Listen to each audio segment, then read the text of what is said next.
Shoes are essential items in our wardrobes. They allow us to walk, run and move. In this special episode of the Circular Economy Show, we'll find out why there is a real need for innovation and collaboration in the footwear industry. I'm Finn, and in today's episode we're showing an exclusive session from the Ellen MacArthur Foundation Network event, which took place in Amsterdam earlier this year. My colleague Kenny Arnold was joined by Dr. Yuly Fuentes-Medel and Lewis Campbell from the Footwear Collective, part of Earth DNA. They work with a cohort of household names in the footwear industry to address common challenges through systemic innovation. You'll hear why we need to change the way shoes are made, why it's essential to work together, and how they plan to achieve this. Yuly started by explaining how the journey began. So I have worked in the intersection of fashion, business, and technology for about a decade now. And I still hold the role of being the program director for MIT and climate. And I always been fascinated by the idea that fashion industry is core to the identity of us humans. I was asked by the Institute to create an initiative that will really go and recreate what is going to be the integration of MIT for the fashion industry, considering that in the 1920s, the Institute did the first look at a fiber under the microscope, what could be 2022 in the time that it was. It was right the pandemic time. But something happened in there. I don't know who was drinking what. And the footwear industry came back to the industry and say, listen, we've been working and talking a lot about apparel and the t-shirts and the clothing, which is really important work that we need to continue doing. But what about us, the shoes? I still don't consider myself an expert in shoes. People who make shoes is an expert in shoes. To really help and go and rediscover the conversation about what could be a system integration, now thinking in a product that you will always consider last because it's more complex, but also is a system in itself. So we invited companies, I think 25 companies came in, we have investors, we have waste managers. We invited the ecosystem to really tackle the question really privately, okay, let's talk about shoes. And since then, I think it's been the moment Earth DNA was in the room supporting the project. From MIT, we created a report. That was going to be the end of my work in shoes. It's called the Footwear Manifesto. You can find it now online in internet to really think about the challenges and opportunities for shoes. But the industry came back and said, listen, now we got the manual, but we need to go into action and do how. How do we do this? Great. And so how, can we talk a little bit more about how Earth DNA and the Footwear Collective are trying to unlock systems innovation? What's on the horizon for you guys? Yeah, so we launched in October 2023, and we currently have 11 companies in our cohort. And I think really when it pertains to system innovation, we're trying to be a practice-first organization, and we're really emphasizing the action piece of it. So we're going out with these 11 companies, and we're executing projects to prove out circular business models and to prove out and to overcome some of the roadblocks that we've previously seen. Mm-hmm. And thinking about kind of how do we measure success in that, I think, when you have 11 companies that are quite competitive with one another, we see footwear as a quite competitive industry. Success is both measured in how we're able to navigate the complexity of the projects. In my role, collecting the data, for example, that's a big ask, that's a big overhaul, but seeing how eager the companies are for nowadays versus when we started in 2023 to actually submit data and ask us questions about what data do you think we need to solve this issue? What data do you think we can go internally in our own companies and champion for to actually come across and overcome some of these roadblocks? Additionally, with these companies, it's still a question of they show up every day. I think similar to seeing the participation in this event today and seeing the participation at the EMF Keystones, a big measure of success in these cross-industry and these cross-company initiatives is the willingness to participate. It's something that's extracurricular at times to your job. So seeing us being able to have weekly meetings, us being able to have monthly meetings, and even biannual meetings, and see our cohort and our members continue to come out and continue to champion ourselves is something that we don't take lightly, and we consider as success metrics ourselves. And so what kind of projects is underneath the Footwear Collective? So you spoke about the data that you're collecting, but can you tell us about some of those projects? So to create a project with shoes require people to go really deep in 3 aspects. One is the emotional connection you have to this product. We love shoes. But I think us was thinking, how do we elevate footwear into the essential form, which is shoes are our essential form of transportation.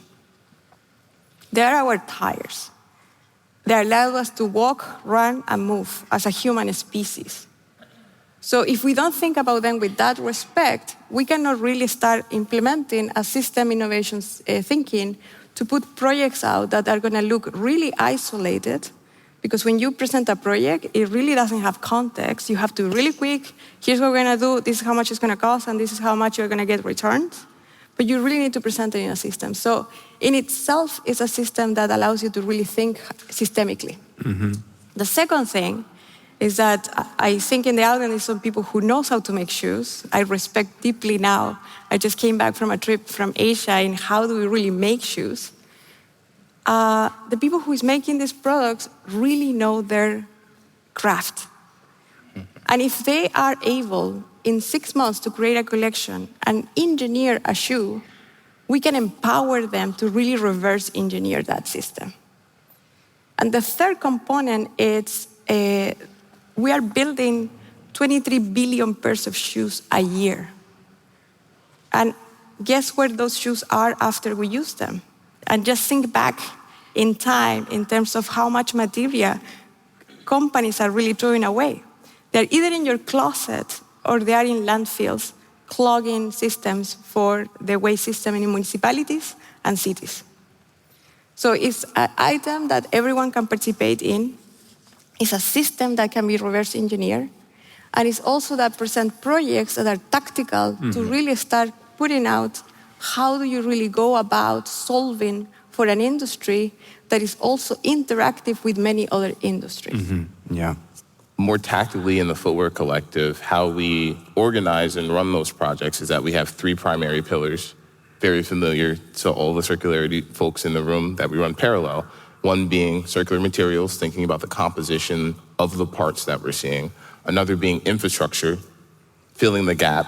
I mean, after point of sale, a lot of our companies don't know what happens to the shoe.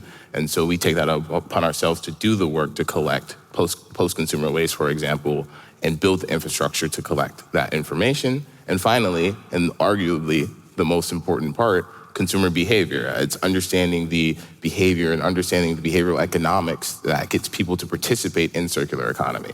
Mm-hmm. And so you spoke about, I think, 11 or so organizations that are part of the Footwear Collective. And can you share any samples or details of how you're working with them? We work with departments of marketing, innovation, materials, compliance, the CEO, the CFO. He's really important, and she is really important too. Across the company in the pillars that we decide to do, with data being across and business case being across. Mm-hmm. So that's a simple way to explain this. Each table, we had a year really hands-on work. Nobody knew we were working. The beginning of this was that a company say, okay, let's put money to really see if this system works. Nobody needs to know if we fail or not, but if we fail, let's tell why we fail. We're really big about failure. And let's tell the story of how do we really build a system that can be used in any other industry in the future. And if the project doesn't have the potential to scale up, we say, let's focus next in that one, because we really this year need to prove and demonstrate that we have core for action. I think the other part of this is the projects that are happening in the infrastructure space, right? Things that the foundation has done beautifully in understanding the flows of materials in the waste systems. Mm-hmm. Who is going to take back in a way that we can have a global system? So I think that's also the other explanation of how we work with the companies, enabling the person from marketing to think about the consumer behavior and how he or she is going to interact, enabling the person in material to think, okay, I do have a role in really participating in this equation, because the moment I'm deciding what material to put in my product, I do have a little bit of power to say this is going to be more circular or less circular. So that will be that. I don't know if you want to add something else. Yeah, just a little tidbit, and I think building off what you said, thinking about the human in order to execute these projects. And our approach to this system innovation is, yes, the outward-facing projects that we're working on in each of the pillars, but I think, to Yuly's point, we also look internally a lot, and we ask ourselves, how do we empower the experts, the folks who are doing this work?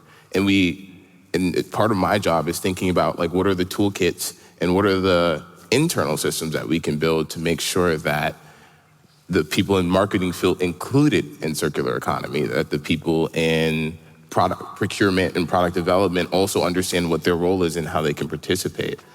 To help with this, the Footwear Collective introduced a Circular Pathways tool, which allows different teams to identify the ways they can take action at a pre-competitive stage.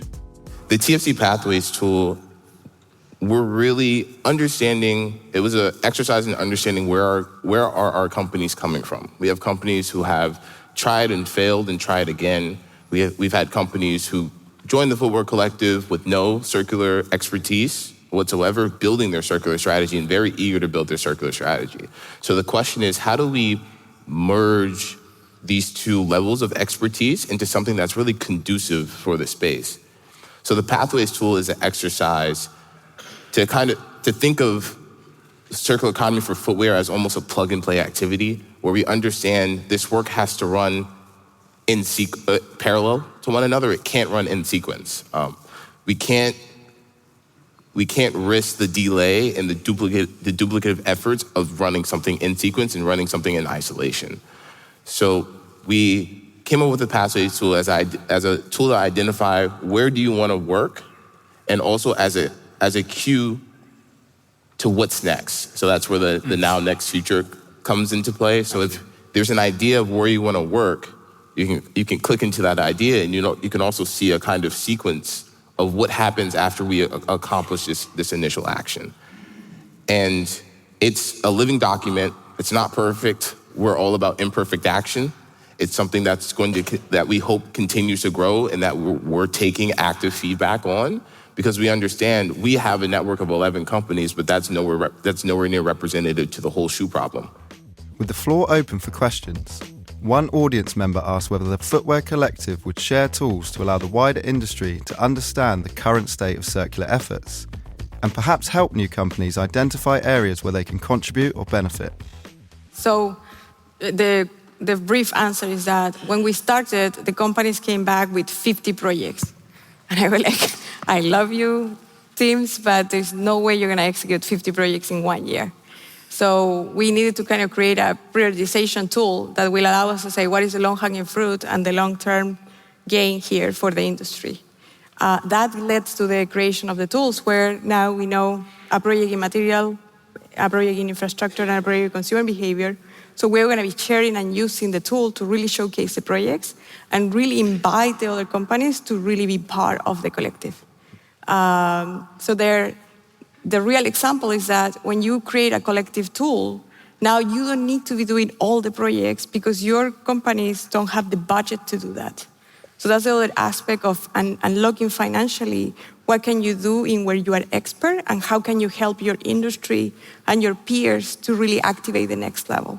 And so that the information on that tool, the output is open. Yep. It will be open. It will be public, and we encourage you to take a look and see where you want to play. Another audience member asked Yuly and Lewis if they had new ideas for a new collective with a new product, which products would they be interested in looking at? I think one of the things when I was in the room in March 7, 2022, and the footwear industry started opening their secrets, because it was a really meaningful meeting for me personally, shifting my career to shoes now. We talk about the special of the footwear as an item, but it's an item that has parts, it has many materials, and it's complex. So I think what we are inventing for the shoe can be used in other consumer products. The person doesn't buy only the shoe, you need to think about their purchase behavior. So eyeglasses, coffee makers, anything that will also understand how do we really target materiality, how do you go about the infrastructure system, and what is the consumer sentiment that you want to build in this process. So yeah, my favorite is eyeglasses because it will be easier, but we didn't start there. What is your favorite? I'm stubborn. I love shoes. I'm never going to leave. Fair enough. Yeah. I mean, that's the answer. So we heard how the Footwear Collective is focusing on circular materials, infrastructure, and pre-competitive collaboration. To explore the pathways tool mentioned in this episode, follow the link in the show notes. Thanks for listening to this episode of the Circular Economy Show. As always, please leave a like or a comment, and remember to subscribe wherever you get your podcasts. See you next time.